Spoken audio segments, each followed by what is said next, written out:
안녕하세요. 오늘도 사연살롱을 찾아주셔서 감사합니다. 서울에 사는 30대 여성이에요. 얼마 전 인터넷 기사를 검색하다가 한국에서 흥행했던 7번 방의 선물이 인도네시아에서 리메이크돼서 엄청난 히트를 쳤다는 기사를 봤어요. 이 영화는 아빠와 제가 처음으로 함께 본 영화였기 때문에 그 성공이 내일처럼 기쁘더라고요. 저는 영화 속 주인공처럼 홀아버지 밑에서 자랐어요. 한부모 가정은 편부 가정이나 편모 가정, 할 거 없이 다 힘들고 어렵겠지만 저희 집의 경우는 더욱 그랬어요. 저희 아빠한테는 장애가 있거든요. 청각장애우인 저희 아빠는 5살 무렵부터 시설에서 자라셨어요. 부모에게 버려진 정확한 이유는 알 수 없지만 아빠가 가진 장애 때문이 아니었을까 추측할 뿐이었죠. 부모의 보살핌 속에서 자라도 일상적인 생활이 힘들 판에 시설에서 자라야 했으니 아빠의 고생은 말이 아니었죠. 그래도 다행히 시설 관계자분들이 좋은 분들이라서 나름의 보살핌을 받고 자랄 수 있었다더군요. 시설 원장님의 도움으로 공장에 취직도 할 수 있었고 자원봉사자분들 덕에 시설을 나와 자립할 수 있었어요. 저희 엄마는 아빠의 자립을 도와주었던 자원봉사자 중 하나였어요. 처음엔 그저 안쓰러운 마음에 아빠를 도와주게 되었지만 시간이 지나면서 서로를 이성으로 바라보게 되었고 주위의 염려에도 불구하고 연인관계로 발전하게 되었어요. 장애를 가진 남자와 사귀는 엄마를 보는 주변의 시선은 따뜻하지만은 않았대요. 저러다 조만간 형씨를 직시하고 떠날 거라고 생각했으니까요. 아빠만 불쌍해질 거라고 생각한 거죠. 하지만 그런 시선에도 불구하고 저희 부모님은 결혼을 하게 되었어요. 물론 외가의 반대는 이루 말할 수 없을 정도로 심했어요. 저희 외할아버지는 지방의 유지였어요. 외할아버지 땅을 밟지 않고는 그 지역을 걸어 다닐 수 없을 정도로 땅도 많고 돈도 많은 집이었어요. 엄마가 서울에 있는 대학에 합격하자 할아버지는 아예 서울에 아파트를 구입해서 저희 엄마랑 외할머니가 지내도록 했을 정도니까요. 엄마는 아들만 셋인 집의 막내딸로 태어나 어릴 때부터 부모님과 오빠들 사랑을 독차지하고 자랐대요. 남들이 보기 유난하다 싶을 정도로 외할아버지와 외삼촌들은 엄마를 끔찍이 챙겼고 그 바람에 엄마 옆에는 남학생들이 얼씬도 못할 정도였어요. 저희 엄마를 서울로 유학을 보내놓고는 안심이 안 돼서 외할아버지와 외삼촌들이 번갈아가며 서울 집에 올라오곤 했었다더군요. 그렇게 애지중지 키운 딸이 장애가 있는 남자랑 결혼한다니까 외할머니는 그날로 머리를 싸매고 누우셨어요. 외할아버지께서는 눈에 흙이 들어가도 그 결혼은 안 된다고 윽박지르셨고 심지어 외삼촌들은 저희 아빠를 끌고 가 주먹질까지 하며 동생한테서 떨어지라고 협박까지 했었죠. 하지만 저희 엄마는 이런 반대에도 불구하고 몰래 집을 도망쳐 나와 결혼을 감행했고 그 바람에 엄마는 친정과 등을 지게 되었어요. 가진 것 하나 없이 월세 단칸방에서 신혼살림을 꾸려야 했던 부모님은 결혼식도 없이 18K 금반지를 하나씩 손에 끼고 신혼생활을 시작했어요. 아빠는 타일 보조공 보조를 맡고 있었고 엄마는 전공을 살려 피아노 학원에서 아이들을 가르치고 있었어요. 벌이는 신통치 않아 생활은 넉넉지 않았지만 여느 신혼부부처럼 행복한 신혼생활을 보낼 수 있었죠. 엄마는 결혼하고 1년쯤 지나 저를 가지셨고 선천적으로 몸이 약한 데다 임신 중도까지 겹쳐 고생을 하셨대요. 난상 끝에 저를 낳고 좀처럼 몸이 회복되지 않았던 엄마는 제가 2돌이 지난 지 얼마 안 될 무렵 세상을 떠나고 말았어요. 엄마의 부고를 듣고 한 걸음에 달려온 외할아버지와 외삼촌들은 엄마 영정 앞에서 아빠한테 매질을 했대요. 귀한 내 딸 잡아먹은 놈이 무슨 낯짝으로 여기에 있냐. 죽어라 이놈아. 차라리 네가 죽고 내 딸 살려내라. 딸을 잃은 슬픔에 이성을 잃은 외할아버지의 매질을 아빠는 반항조차 않고 고스란히 맞으셨어요. 아내를 지켜주지 못했다는 자책감과 자식을 잃은 장인에 대한 미안함 때문이었어요. 결국 아빠는 찢기고 터진 얼굴로 엄마의 장례식장을 지켜야 했어요. 하지만 시련은 그때부터였죠. 장례가 끝나고 외할아버지와 외삼촌이 저를 데리고 가겠다고 찾아오셨거든요. 병신 놈이 무슨 수로 애를 키워. 네 놈을 생각하면 피가 거꾸로 섰지만 그래도 내 딸이 낳은 자식이니 우리가 데려다 키우겠다. 아빠는 저를 끌어안고 안 된다고 울부짖었고 강제로 저를 뺏으려는 외삼촌을 피해서 밖으로 도망을 쳤어요. 그렇게 며칠 동안 여관방을 전전하며 외가 식구들의 눈을 피했고 얼마 뒤 엄마의 대학 동기인 봉사 동아리 사람들 도움으로 이사를 할 수 있었어요. 그 후로도 제가 자라면서 몇 번이나 아빠와 저는 야반 도주를 해야 했어요. 그 지난한 싸움이 끝난 건 제가 초등학교 5학년이 되던 해였죠. 하루는 수업 중에 선생님이 저를 불러 상담실로 데리고 가셨어요. 거기에는 외할아버지와 둘째 외삼촌이 저를 기다리고 계셨어요. 저희 집 상황을 자세히 몰랐던 담임선생님은 외할아버지를 보고 소스라치듯 놀라는 저를 보고서는 상황이 심상치 않다는 걸 알게 됐고 그제야 저를 등 뒤로 숨기시며 외할아버지와 외삼촌한테 말했어요. 일단 두 분 다 돌아가 주세요. 제가 정민이 아버님과 연락해보고 다시 연락드리겠습니다. 선생님, 얘는 내 외손녀입니다. 할애비가 손녀딸 좀 만나겠다는데 왜 안 된다는 겁니까? 정민아, 이리 오너라. 어서. 제가 바들바들 떨며 소리를 지르자 선생님은 목소리를 높이셨어요. 그만 돌아가시라고 했잖아요. 정민이가 겁에 질린 거 안 보이세요?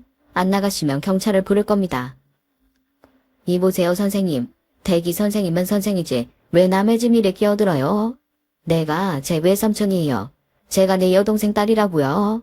병신 같은 지 아빠가 우리 몰래 애를 빼돌려서 숨어 사는데 어떻게 가만히 보고만 있습니까? 경찰 부를 거면 부르세요. 우린 겁날 거 하나 없습니다. 결국 그날 이후 아빠는 외할아버지와 법정 싸움을 벌이게 됐어요. 말을 못하는 아빠를 대신해 제가 옆에서 통역을 해야만 했죠. 이제는 오래돼서 기억이 많이 퇴색됐지만 그때 제가 판사님 앞에서 아빠랑 살게 해달라고 아빠랑 부둥켜 안고 울었던 기억이 나요. 그 바람에 법정은 눈물바다가 되었고 외할아버지도 소송을 포기하셨어요. 어린 소녀딸한테 상처 줄 생각은 없었다며 미안하다고 하시면서요. 비록 아빠한테서 저를 뺏어가려고 했던 분이었지만 저를 바라보는 눈에 눈물이 가득한 걸 보니 저도 마음이 편치만은 않았어요. 그래서 외할아버지를 꼭 안아드렸더니 제게 전화번호를 건네시며 언제든 힘들면 찾아오라고 하시더군요. 그렇게 소송은 끝이 났고 저와 아빠는 한 곳에 정착해 살 수 있었어요. 저는 초등학교 9학년이 되고부터는 어지간한 집안 살림은 도맡아 하기 시작했어요. 청소기랑 세탁기 돌리는 건 기본이고 어지간한 찌개랑 반찬도 혼자 할 수 있을 정도였어요. 당시 이모 삼촌으로 불렀던 엄마의 동아리 친구분들한테 배운 거였죠. 은희 이모, 현주 이모, 상철이 삼촌, 명수 삼촌. 모르는 사람이 들으면 저희 부모님한테 형제가 많은 줄 착각할 정도로 많은 이모 삼촌들이 전부 엄마의 동아리 친구들이었어요. 그분들 덕분에 아빠와 저는 명절에도 외롭지 않았고 크고 작은 도움을 받으며 살 수 있었어요. 여름엔 가족끼리 피서도 함께 가고 겨울엔 눈썰매장도 같이 다녔죠. 제가 아빠를 혼자 두고 결혼을 할 수 있었던 것도 다 이모들과 삼촌들이 아빠 곁에 있었기 때문이에요.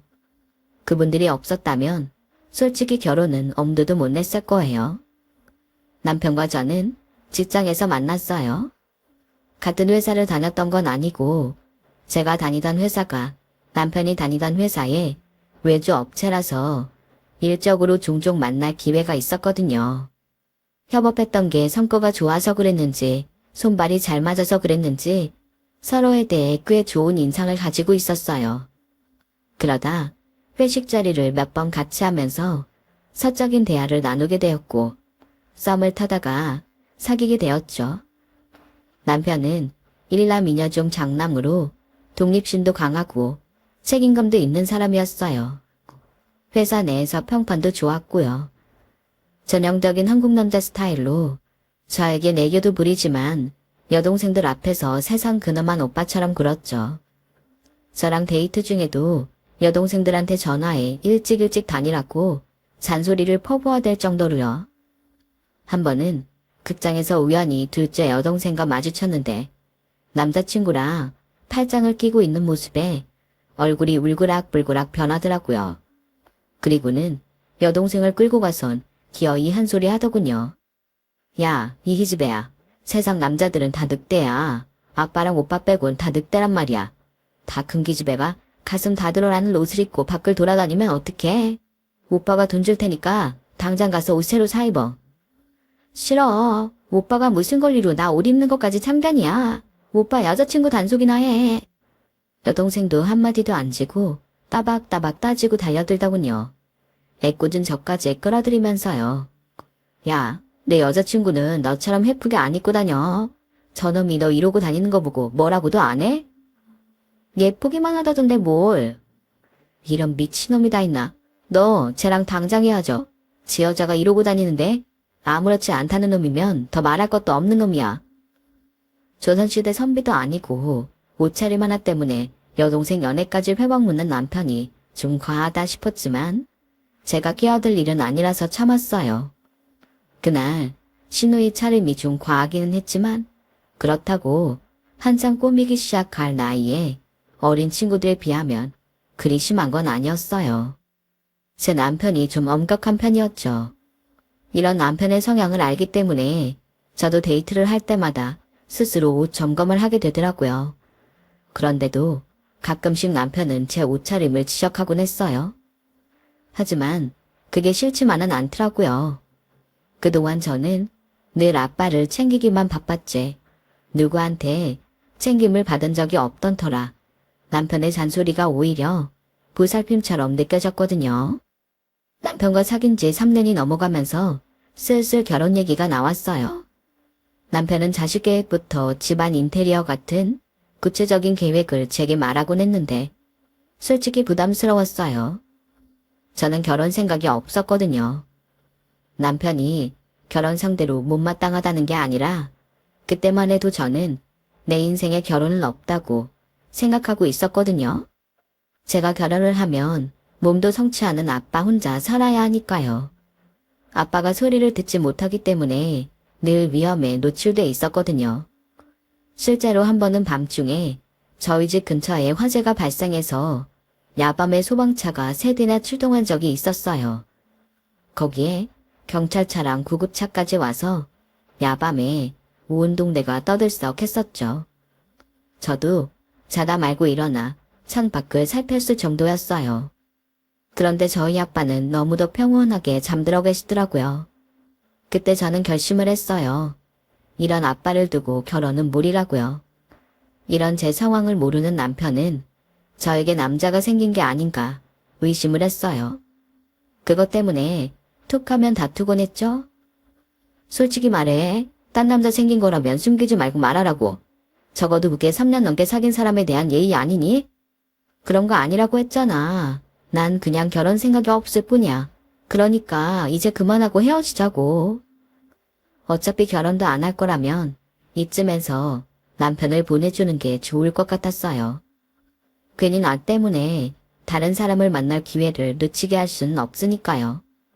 그런데 남편이 연락도 없이 우리 집에 찾아왔더라고요. 그것도 제가 없는 사이에 말이죠. 퇴근 후 집에 돌아왔는데 현관에 익숙한 남자 구두가 놓여 있었어요. 때마침 주방에서 달려나온 아빠는 수어로 제게 말하셨어요. 저 사람이랑 사귀는 사이라며? 내가 말을 못하니까 대화가 안 돼서 자세한 얘기는 못 들었는데 혹시 너 아빠 때문에 결혼 안 한다고 한 거니? 그런 거라면 아빠 걱정할 거 없어. 저 역시 수어로 아빠 때문이 아니라 내가 결혼할 생각이 없어서 그런 거라고 변명을 했지만 아빠가 제 거짓말에 속을 리 없었죠. 아빠랑 제가 수어로 대화하는 걸 지켜보던 남편은 느닷없이 저희 아빠 앞에 무릎을 꿇고는 따님과 결혼하게 해달라고 말했어요. 그 말을 제대로 알아듣지 못한 아빠는 그저 제 얼굴만 빤히 바라볼 뿐이었죠. 그러자 남편이 아버님한테 통역을 해달라고 부탁하더군요. 그래서 할 수 없이 수어로 전했어요. 그랬더니 아빠가 제 의견을 묻더군요. 아빠는 내 딸한테 짐이 되고 싶지는 않다고 하시면서요. 침묵이 흐르는 그 짧은 시간 동안 전 인생에서 가장 힘든 결정을 했어요. 대답은 이 남자를 놓치고 싶지 않다는 거였어요. 그러자 아빠는 환하게 웃으시며 남편을 일으켜 세웠어요. 그리고는 남편을 덥석 끌어안으셨죠. 비록 두 사람이 말은 통하지 않았지만 남편은 결혼 승낙을 받았다는 걸 느꼈던 모양이에요. 몇 번이나 아빠한테 고개를 숙이며 감사드린다는 말을 연발했거든요. 그날 남편을 배웅하고 대문을 나섰을 때 남편이 그러더라고요. 혹시 아버님 때문이었어? 그런 거라면 진작 말하지 그랬어. 나 그렇게 속 좁은 사람 아니야. 사위도 자식인데 설마 내가 아버님을 나 몰라라 할 사람처럼 보인 거야? 나 그렇게 형편없는 놈 아니야. 자식처럼, 아니 진짜 아버님 자식이 돼서 잘 모실 테니까 걱정하지 마.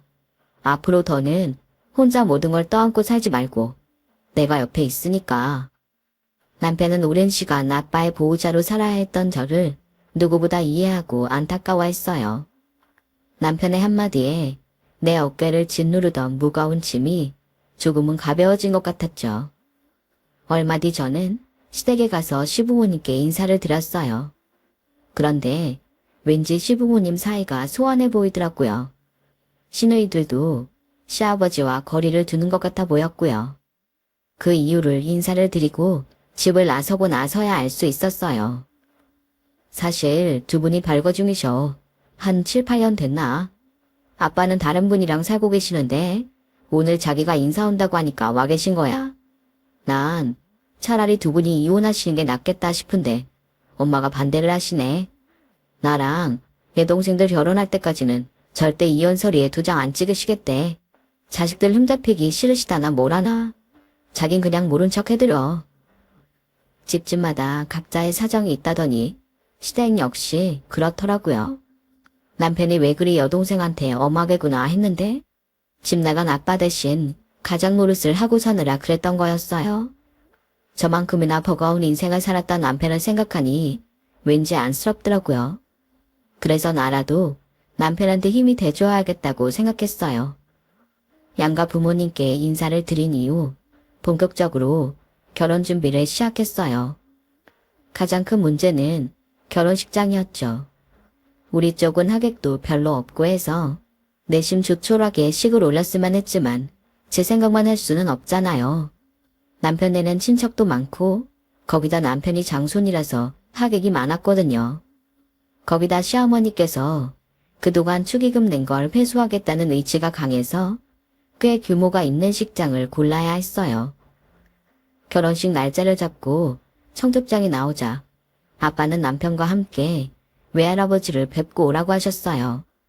유일한 집안 어른이신데 직접 찾아뵙고 청첩장을 전해드리라고요. 예전에 안 좋은 기억이 있던 저는 썩 내키지 않더라고요. 솔직히 남편한테 불편한 저희 집 상황을 알리는 게 창피하기도 했고요. 그래서 남편이 회사 일로 바빠서 시간이 안 된다고 들러대고는 전화로 할아버지께 결혼 소식을 알렸어요. 할아버지는 저희 집 형편 뻔히 아는데 변변한 혼수나 준비할 수 있겠냐시며 결혼 비용을 대줄 테니 계좌번호를 부르라고 하셨어요. 사람 구실 못하는 네 애비가 해주면 얼마나 해주겠니? 내가 나서야지. 그러니 계좌번호라 불러라. 할애비가 결혼 비용은 대줄 테니까. 저희 아빠를 두고 사람 구실 못한다는 말에 화가 난 저는 버럭 질렀어요. 싫어요. 저 할아버지한테 돈 받을 생각 없어요. 오늘 전화드린 건 아빠가 하도 닥달하셔서 할 수 없이 전화드린 거예요. 다른 뜻 없으니 오해 마시라고요. 그리고 저희 아빠요. 저 남 못지않게 키우셨어요. 결혼 비용도 아빠가 충분히 해주셔서 부족할 거 없이 다 준비했고요. 저희 아빠, 할아버지한테 사람 구실 못한다는 소리 들을 이유 없는 분이라고요. 더 길게 통화했다가는 기분만 더 상할 것 같아서 전화를 끊어버렸어요. 그리고 남편한테는 외할아버지에 대한 얘기는 꺼내지도 않았어요. 2개월 뒤 외할아버지가 큰삼촌 내외와 결혼식장에 오셨더라고요. 아빠는 외할아버지 앞에서 고개도 못 들고 안절부절하셨죠. 외할아버지는 그런 아빠를 여전히 못마땅한 눈으로 바라보셨고요. 태백을 마치고 식당에 올라가 남편과 하객분들을 찾아다니며 인사를 했는데 외할아버지가 제 손을 잡고는 눈물을 글썽이셨어요. 네 엄마랑 똑 닮았구나. 지난번엔 할애비가 잘못했다. 마음에 두지 말고 언제든 꼭 한번 할애비한테 찾아와라. 네 할머니라도 살아있었으면 네 엄마 대신해서 제대로 챙겨줬을 텐데 이건 비상금으로 가지고 있어라. 더 필요하면 언제든 말하고. 그러시고는 제 손에 두툼한 돈봉투를 쥐어주셨어요. 한사코 사양했지만 큰외삼촌까지 나서서 받으라고 하는 통에 할 수 없이 받긴 했는데 글쎄 5천만 원이나 들어있더라고요. 괜히 남편한테 말했다가는 외갓집 등지고 사는 이유까지 말해야 할 것 같아서 남편한테는 알리지 않았어요. 신혼집은 가급적 시댁에서 먼 곳으로 잡으라는 주변에 조언이 있었지만 워낙 시어머니의 반대가 심해서 결국 시댁 근처로 구하게 되었어요. 집이 가까운 것도 걸리는데 하루가 멀다 하고 어머님과 시누이들이 저희 집에 찾아오곤 했죠. 말로는 남편 먹일 반찬을 가지고 왔다고 하지만 온 집안을 샅샅이 살피는 게 마치 제가 살림을 제대로 하고 사는지 감시하는 것 같았어요. 언니, 삼녀위 연자 어디 껐어요? 우리 오빠는 프로라 향을 싫어하는데. 세아가, 지난번에 갖다 준 물김치는 왜 아직 그대로니? 우리 애는 그거 없으면 밥 못 먹는데. 끼니 때마다 좀 꺼내주지 그랬어. 아이고, 이건 뭐냐? 넌 반찬마다 참기름을 들이붓니? 우리 앤 담백한 거 좋아해. 이런 걸 어떻게 성이 올려? 죄다 버려야겠다. 빨래부터 냉장고 정리까지 틈만 나면 어서 참견을 하는데 내가 분간을 했는지 시집살이를 하는지 분간이 안 갈 정도였어요. 이런 사소한 문제로 남편과 저는 말다툼을 하는 날이 많아졌고 그러다 결정적인 사건이 벌어진 거예요. 뭐? 나보고 어머님 간병을 하라고? 그럼 회사는? 회사엔 휴가 좀 내면 안 돼? 자기 없다고 안 돌아가는 거 아니잖아. 정 안 된다 그러면 사표 내고 나와. 엄마 다리 좀 괜찮아지시면 다른 데로 이직하면 되잖아. 솔직히 자기네 회사가 대단한 것도 아니고 웹디자이너는 취직도 쉽잖아. 자기 지금 그걸 말이라고 해? 어머님이 친구분들과 등산을 갔다가 다리를 접지르는 바람에 아킬레스건이 파열됐는데 수술 부위가 나을 때까지 한동안 입원을 하게 되었거든요. 퇴원을 한 후에도 몇 개월은 목발을 짚고 다녀야 한다며 저보고 어머님 간병을 하라지 뭐예요. 차라리 집에서 노는 둘째 동생한테 자기 엄마 간병 좀 하라고 해. 나도 틈틈이 들여다 볼 테니까. 자기 눈엔 걔가 노는 걸로 보여? 어머니 취직 준비하는 취준생이라고. 그리고 자긴 이럴 때 꼭 자기 엄마 내 엄마를 따져야겠어. 며느리도 엄마는 자식이야. 당신이 자꾸 이러면 나 정말 섭섭해. 남편은 아침밥도 안 먹고 나갔어요. 찝찝한 마음으로 회사에 출근한 저는 일도 손에 안 잡히더라고요. 이런 상황에 내고집만 세우다가는 앞으로 남편과 부딪힐 때마다 이번 일이 발목을 잡을 것 같아서 제가 한 발 물러서기로 했어요. 회사에 무급휴가라도 받을 수 있는지 알아봤더니 일이 바쁘지 않아서 일주일 정도는 받을 수 있겠더라고요. 그래서 남편한테 어머님 병원에 계실 동안 휴가 내고 간병을 하겠다고 문자를 남겼어요. 그랬더니 오전 내내 전화도 안 받던 남편이 바로 단문을 했더라고요. 고맙다며 하트까지 3개나 달아서요. 일주일 동안 병원 간이 침대에서 자며 어머님 간병을 하는데 어머님이 수술 부위 소독을 하러 치료실에 가신 사이 옆 침대에 입원 중인 아주머니가 그러시는 거예요. 유별나기도 하지. 그깟 수술에 병 수발하려고 며느리 병원에 재우는 사람은 처음이네. 목발 짚고 멀쩡히 다닐 수 있는데 얼어 죽을 병 수발. 간호사가 주사 놔주고 배식원이 식판까지 다 날라다 주는데 안 그래. 듣자 하니 딸도 둘이나 있다며. 자기 딸이면 이 추운 날씨에 차가운 병원 바닥에서 재우겠어? 며느리니까 막 끓여먹는 거지. 새댁도 참 힘들겠다. 시어머니 자리가 웬간해야지. 사실 병원 생활을 하면서 저도 대충 눈치는 채고 있었어요. 어머님 상태면 따로 간병인이 필요 없다는 걸요. 그런데도 어머님은 제가 잠깐 길 건너 편의점에만 가도 바로 전화를 걸어 어디냐고 당장 오라고 닥달을 하시곤 했어요. 규모가 크지 않는 동네 정형외과라서 병원 건물 안에 식당도 없는 터라 편의점에서 사온 삼각김밥이나 컵라면 정도로 끼니를 때우는 걸 보시면서도 가서 밥 먹고 오라는 말 한 번 안 하실 정도로 어머님은 제 생각은 조금도 하지 않으셨어요. 그렇게 일주일이 지나고 어머님은 퇴원을 했어요. 저는 다시 회사로 복귀하게 됐고요. 하지만 그걸로 끝은 아니었어요. 어머님이 수시로 전화해 저를 집으로 불러대셨거든요. 한창 출근 준비로 바쁜데 굳이 머리를 감아야 하시겠다며 당장 오라고 하시거나 퇴근길에 집 가는 정반대인 남대문에 들러 만두를 사오라고 하시는 등 제 생각은 조금도 않고 당신이 원하는 것만 줄기차게 요구했어요. 결혼 전에는 그렇게 이성적이고 합리적이던 남편도 자기 집 일이라면 어쩜 그리 제게만 맹목적 희생을 바라는지 이런 인간인 줄 알았다면 결혼 안 했을 거란 후회까지 들더군요. 거기다 시누이들은 어쩜 둘 다 손버릇이 나쁜지 제가 출근하고 없는 사이에 집에 들어와서는 제 옷이 몇 백, 심지어 생리대까지 훔쳐다 쓰곤 했어요. 그래서 번호키 비밀번호를 바꿨더니 시어머니가 득달같이 제게 전화를 했더라고요. 얘, 혹시 현관문 비밀번호 바꿨니? 지영이여 그러는데 아무리 눌러도 문이 안 열린다네. 저 어머님, 죄송하지만 앞으로는 저희 집에 없을 때 아가씨들이 저희 집에 드나드는 건 안 했으면 좋겠어요. 너 그게 무슨 소리냐? 아니, 남도 아니고 동생들이 지 오빠 집에 가는데 그게 무슨 문제라고 네가 막아? 그리고 네가 뭔가 착각하는 모양인데 그 집 내 아들이랑 내 돈으로 구한 집이야. 돈 한 푼 안 내고 사는 주제에 누가 누구 보고 오지 말래. 시끄럽고 당장 비밀번호나 말해. 그렇게는 못해요 어머님. 아가씨들이 저희 집에 와서 조용히 있다 가면 저도 이렇게까지는 안 해요. 제 옷이 몇 백, 화성품까지 죄다 마음대로 들고 가서 쓰는데 저도 정말 미치겠다고요. 어머님도 누가 어머님 물건에 손대면 싫으시죠? 저도 그래요. 그리고요. 저도 그 이가 집 구하는데 돈 보탰어요. 그 집 살림도 제가 다 해온 거고요. 그러니까 저도 그 집에 어느 정도 권리가 있다고요. 그렇게 아시고 아가씨들한테 그동안 가져간 제 물건들 고스란히 갖다 놓으라고 전해주세요.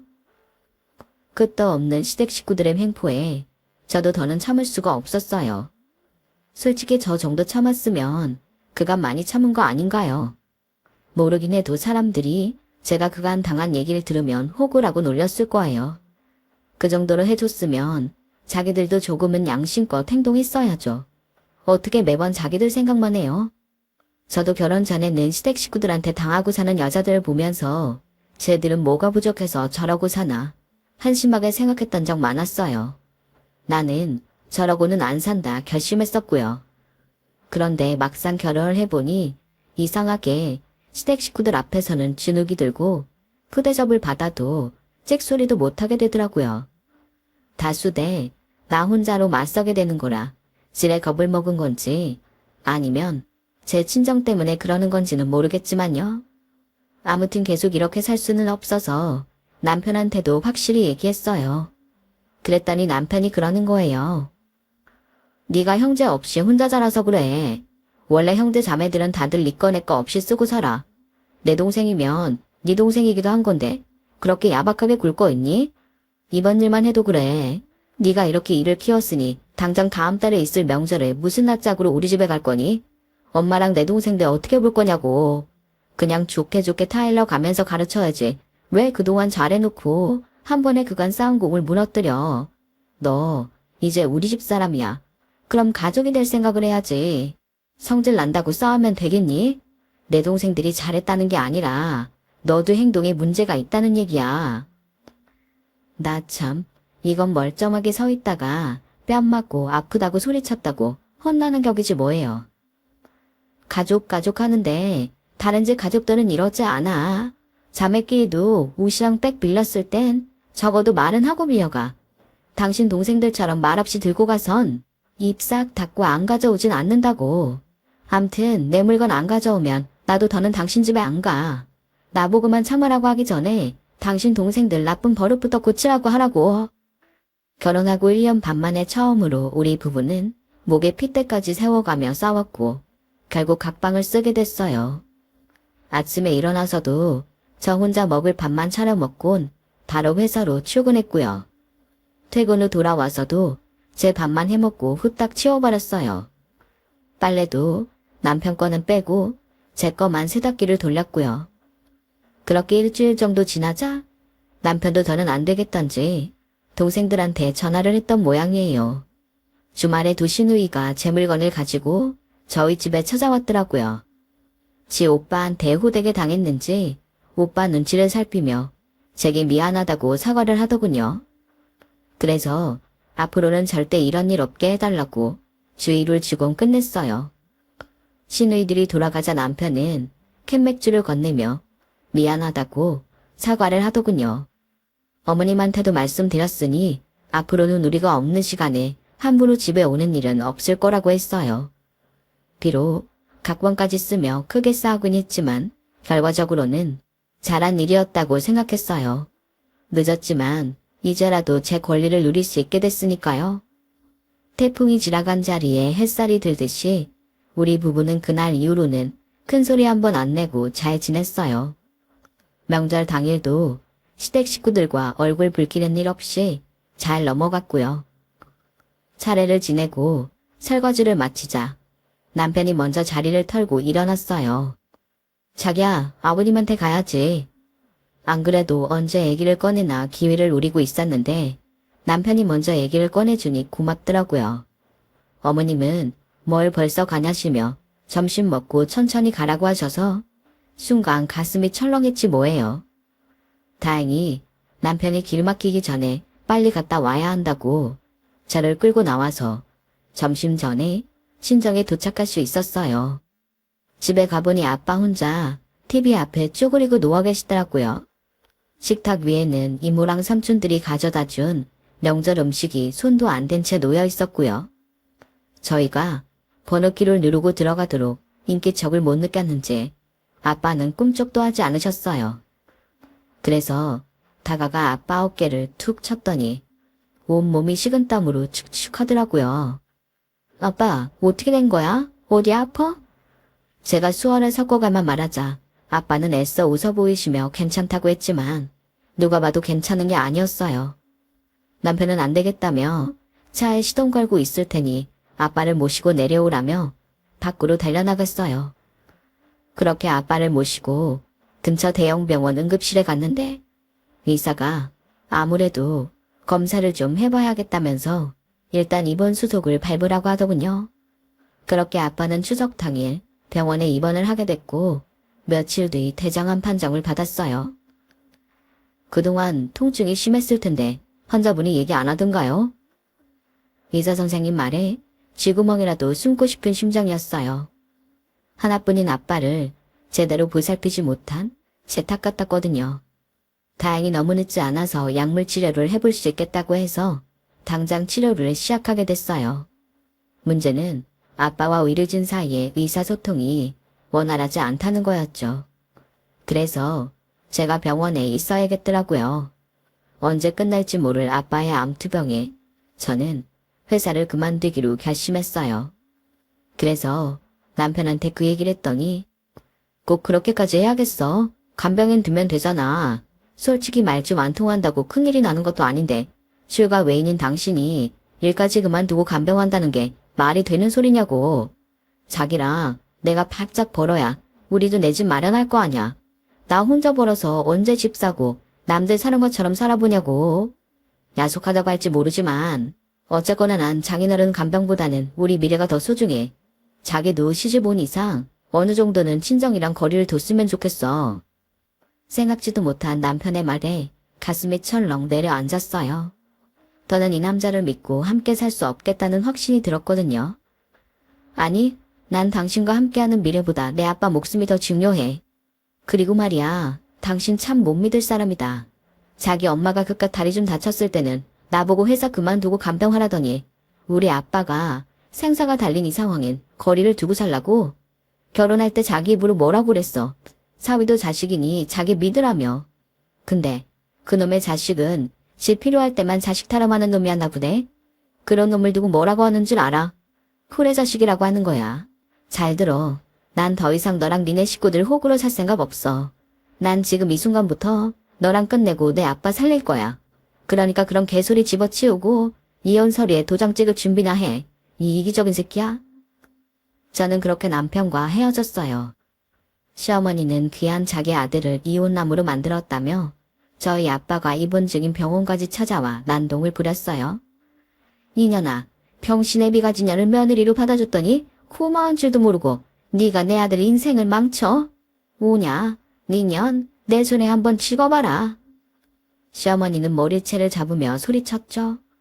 그런데 하필 그 모습을 큰애 삼촌과 함께 저희 아빠 병문안을 오셨던 외할아버지가 보시게 된 거예요. 할아버지는 입술을 벌벌 떨면서 들고 있던 지팡이로 시어머니를 때렸어요. 그 손 놔라 이년아. 이 망할 놈의 판내가 어디 귀한 내 손에 딸 머리채를 잡아. 이년아, 내 사위가 왜 병신이냐. 너처럼 복덩이 며느리도 못 알아보고 폐악질 부리다. 아들이 이혼시킨 년이 병신이지. 한 번만 더 내 눈에 떼어봐라. 니년 대가리를 쪼개놓으려니까. 허리도 굽어 지팡이의 의지에 걸어다니시는 외할아버지는 어디서 그런 힘이 났는지 연신 시어머니를 향해 매질을 했어요. 나 죽는다 소리치며 씩씩거리던 시어머니는 외할아버지의 서슬퍼런 모습에 지우여 도망을 치고 말았죠. 그제야 할아버지는 이성을 찾으셨는지 폭도에 나와있던 의료진과 환자, 보호자들한테 소란을 피워 미안하다고 사과를 하셨어요. 그날 밤 저는 아빠한테 낮에 있던 얘기를 들려드렸어요. 외할아버지가 아빠를 두고 내 사위라고 했다는 걸 특히 강조해서요.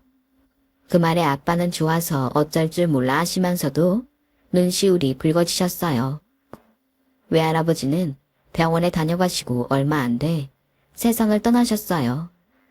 아마도 당신의 임종을 예감하시고는 죽기 전에 사위와 화해를 하려고 오셨던 모양이에요. 외할아버지께서는 새 아들한테 유산을 남기시면서 저한테도 작은 건물을 하나 남겨주셨어요. 아빠 꼭 살려서 잘 모시고 살라면서요. 그래야 당신이 그간 사위와 소녀한테 못할 짓을 한 죄를 씻을 수 있을 것 같다는 말도 남기셨어요. 그 후로 5년이 지난 지금도 저와 아빠는 암투병을 이어가고 있어요. 한때는 상태가 너무 악화돼서 당장 아빠가 어떻게 되는 줄 알았는데 다행히 요 몇 년간 약물 치료도 효과가 있어서 일상생활이 가능할 정도로 호전되셨어요. 현재는 집에서 식이요법과 적절한 운동을 하며 통근 치료를 받고 있어요. 그런데 그 와중에 웃기는 일도 있었지 뭐예요. 전 남편이 제 건물에 치킨집을 내겠다고 찾아왔지 뭐예요. 전 시어머니는 아직도 정신을 못 차렸는지 건물 주인 제게 오히려 큰 소리 땅땅 치며 자기 아들 인생 망쳤으니 위자료 주는 셈 치고 가게를 무상으로 내놓으라는 거예요. 더 웃긴 건 남편이 그간의 인연을 앞세워 월세라도 깎아볼 요량으로 일부러 제 건물로 찾아왔다는 거였죠. 아주 모자가 쌍으로 웃기더군요. 그래서 저도 보란듯이 건물주 유세중 떨어봤습니다. 이거 보세요. 우리가 죽고 못 사는 사이로 헤어진 것도 아니고 악다구니 박박 써가며 침 뱉고 끝낸 사이인데 내가 왜 그쪽한테 월세를 깎아줍니까? 그리고 아주머니, 정신 차리세요. 국어를 하러 왔으면 바닥에 납작 엎드려서 싹싹 빌던지 꼬랑지라도 살랑살랑 흔들어댈 일이지. 어디서 감히 큰 소리 땅땅 치며 가게를 내놓으래요. 내 건물이 당신 겁니까? 눈치가 있어야 절간에 가서도 고기를 얻어먹는단 말 몰라요? 그 머리는 모자 쓰려고 달고 다닙니까? 제발 눈치 좀 가지고 사세요. 암튼 제값 내고 내 건물에 들어올 거 아니라면 당장 나가주세요. 예정을 앞세워 내 건물에 싸게 들어와 치킨집을 차리려던 전 남편은 자신의 생각대로 안 되자 괜히 쪽만 팔았다며 도망치듯 가버렸어요. 시어머니는 자기가 놓친 건물주 며느리가 아쉬웠는지 몇 번이나 뒤를 돌아보고는 한숨 쉬며 가더군요. 그 모습을 지켜보고 있자니 그의 말 투아웃 상황에 홈런을 날린 것처럼 가슴이 뻥 뚫렸답니다. 이제부터는 누구에게도 주눅들지 않고 아빠와 당당히 함께 살아갈 겁니다. 지금까지 제 사연을 들어주셔서 감사드려요. 가족과 함께 행복한 시간들 보내시길 바랍니다. 건강하세요. 여러분, 사연 댓글에 응원과 현명한 조언 부탁드려요. 좋아요와 구독은 저에게 큰 힘이 됩니다. 오늘도 좋은 일 가득하세요.